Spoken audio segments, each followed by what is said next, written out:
అందరికీ నమస్తే. కాళేశ్వరం కమిషన్ ఇచ్చిన 665 పేజీల రిపోర్టు ఎవరి చదివిందో ఎవరికి అర్థమైతలేదు. అది అంత ఈజీగా అర్థమైతలేదు. నాకు తెలిసి కేసీఆర్ లేకపోతే హరీష్ రావు వాళ్ళు ఏమైనా చదివిరేమో, లేకపోతే ఎవరన్నా అడిగి పాయింట్ లేదని చెప్తే 60 పేజీలది వినరేమో రేవంత్ రెడ్డి, లేకపోతే నాకు తెలిసి ఎవరన్నా దానిలో పార్టిసిపేట్ చేసిన వాళ్ళు, దాని సాక్ష్యాలుగా వచ్చిన 115 మందిలో ఎవరైనా వాళ్ళకి సంబంధించిన ఇష్యూ మాత్రమే చదివినరేమో. కానీ 665 పేజీలు అవసోపనం ఎవరు పట్టిరో తెలియదు. అందులో మొత్తం కాళేశ్వరం ప్రాజెక్టు పైన దుమ్మెత్తిపోసిందే లేదు. తెలంగాణ ప్రభుత్వానికి బుద్ధి కూడా చెప్పింది కాళేశ్వరం రిపోర్టు. బుద్ధి చెప్పిందంటే తెలంగాణ ప్రజలు ఏం కోరుకుంటున్నారో కూడా దానిలో కొన్ని పాయింట్స్ ఉన్నాయి అక్కడక్కడ. మొత్తం అసలు ఈ రిపోర్ట్ ఇచ్చిన తర్వాత, కమిషన్ రిపోర్ట్ వచ్చిన తర్వాత ఇక రేవంత్ రెడ్డి ఏం మాట్లాడు అసెంబ్లీలో. రేవంత్ రెడ్డి ఏమో ఇక కాళేశ్వరం కూలిపోయింది అన్నాడు. ఉత్తమ్ కుమార్ రెడ్డి ఏమో కాళేశ్వరం ఎక్కడిది అన్నాడు. పొంగులేటి శ్రీనివాసరెడ్డి ఏమో ఇంకా కాళేశ్వరం మర్చిపోవాల్సిందే అన్నాడు. కోమరెడ్డి వెంకరెడ్డి ఏమో ఇంకా పట్టించుకోవాల్సిన అవసరం లేదన్నాడు. కానీ కమిషన్ వీళ్ళందరి మాటలకు చెక్ పెడేటట్లు కనిపించింది. ఇచ్చిన ఒక పేజీలో వచ్చే నేను కూడా చదవలే. మొత్తం 665 పేజీలు ఎప్పుడు చదవాలి? అది మొత్తం ఏం పనంతా వదిలేసుకొని కూర్చుంటే ఈజీగా ఒక 10 రోజులు పడుతుందేమో. మెల్లగా ఒక్కొక్క పదం అర్థం చేసుకొని చదివితే 10 రోజులు పడుతుందో 1 మంత్ పడుతుందో. ఎందుకంటే మొత్తం ఇరిగేషన్ లాంగ్వేజ్లో ఉంది. అది వర్డ్స్ డిక్షనరీ పెట్టుకొని చదవాలి. దాన్ని తెలుగులోకి తర్జుమా చేస్తే కూడా ఇంగ్లీషే ఉంటుంది తప్ప తెలుగు ఉండదు. ఆ పేజీ ఏందో మీకు చూపిస్తా. అసలు కాళేశ్వరం ప్రాజెక్ట్ గురించి ఈ కాంగ్రెస్ లీడర్లు చేసిన కామెంట్ల గురించి దానిలో ఏముందో మీకు మాట్లాడతా. అంటే వీళ్ళు ఎన్ని అబద్ధాలు మాట్లాడుతున్నారు అనేది మీకు ఎక్స్పోజ్ చేద్దాం అనుకుంటున్నా. వీళ్ళు కాళేశ్వరం రిపోర్ట్ వచ్చిన తర్వాత నాకు తెలిసి వీళ్ళు కూడా చదవాలి. ఏ మినిస్టర్ చదవలే రిపోర్ట్ని, ఎవ్వరు చదవలే. స్పీకర్ చదవలేదు, గవర్నర్ చదవలేదు, ఎవరు చదవలేదు. కానీ ఆ పేజీలో మాత్రం మంచి ఇన్ఫర్మేషన్ ఉంది. ఒక పేజీలో ఆ విషయాలే మాట్లాడతా. ప్రజలు కోరుకుంటున్న ఇన్ఫర్మేషన్ ఉంది దానిలో.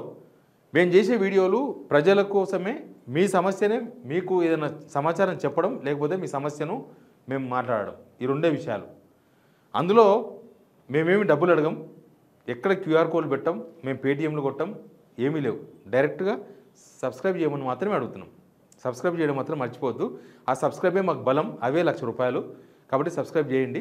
ఇక సబ్జెక్ట్లోకి పోతే అది 664 పేజ్.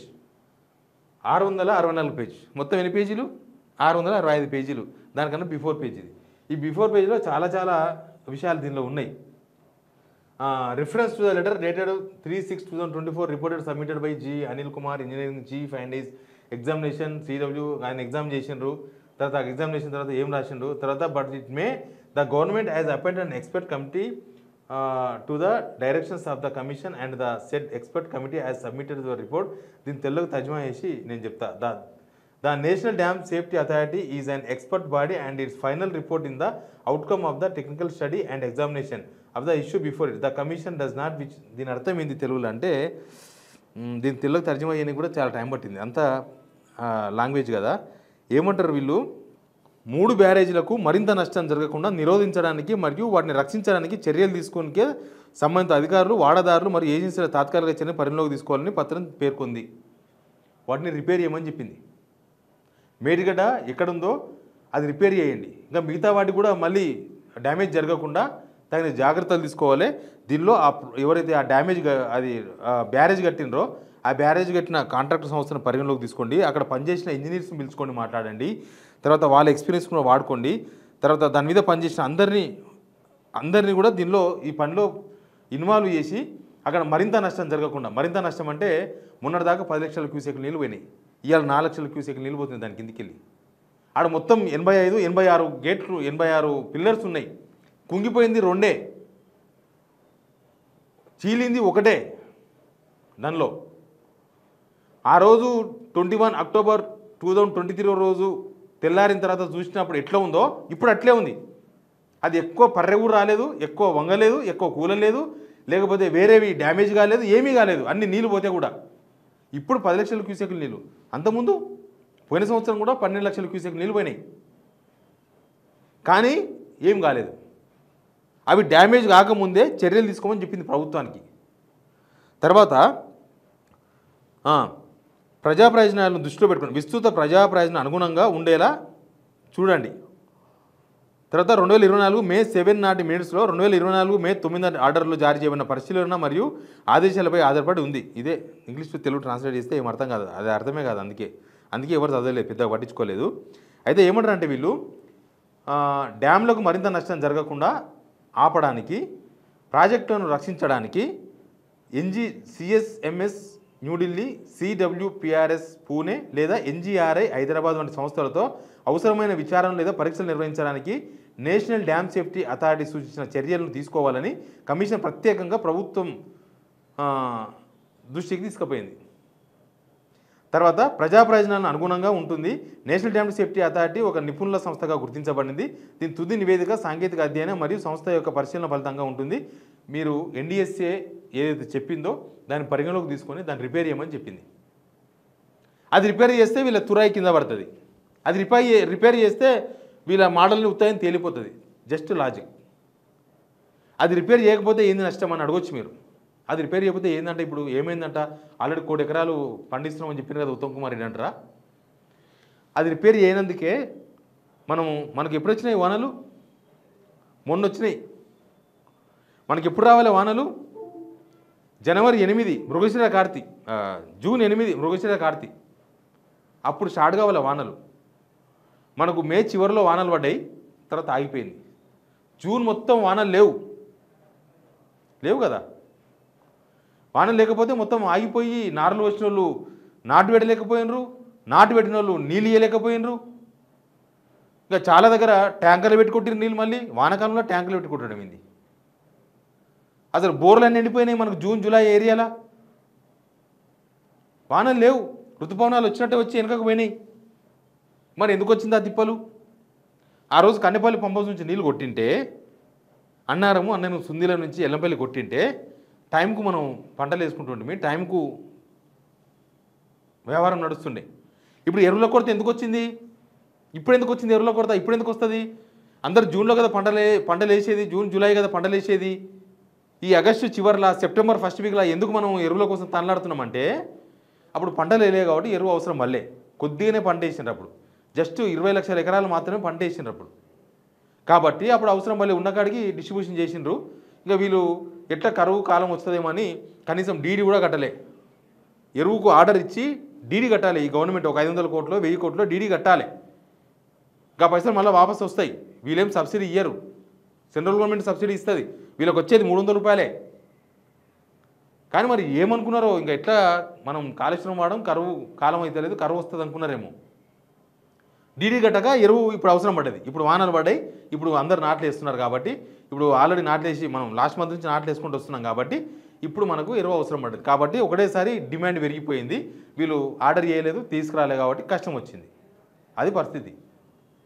మరి ఇప్పుడు మీరు బైబిల్గా, మీరు ఖురాన్గా, మీరు భగవద్గీతగా పాటిస్తున్న మీ కమిషన్ రిపోర్టే ఇది.